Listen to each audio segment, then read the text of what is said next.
তার দাম ছিল মাত্র 20 লক্ষ টাকা। সেখান থেকে নিলামে শিবম দুবে বিক্রি হলেন 5 কোটি 80 লক্ষ টাকায়। 29 গুণ দাম বাড়ল বিদর্ভের এই ক্রিকেটার শিবম দুবের।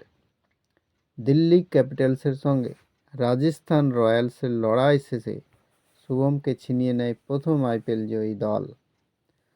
শুভম দুবেকে ঘরোয়া ক্রিকেটে দেখা যায় লোয়ার মিডল অর্ডারে ব্যাট করতে। বাঁহাতি এ ব্যাটসম্যান সৈয়দ মুশতাক আলী ট্রফিতে 7টি ইনিংসে করেছিলেন 221 রান। তার স্ট্রাইক রেট 187.28। বাংলার বিরুদ্ধে 213 রান তুলে জয়ের ম্যাচে বড় ভূমিকা নিয়েছিলেন। 13 বল বাকি থাকতে ম্যাচ জিতিয়েছিলেন শুভম।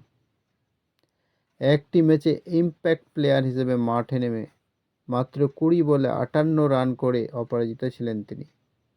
জিতেশ শর্মা ভারতীয় দলের হয়ে খেলতে যাওয়ায় বিদর্ভের হয়ে ফিনিশারের কাজটা করেছিলেন শুভম। ভিডিও এই পর্যন্তই। থ্যাঙ্কস।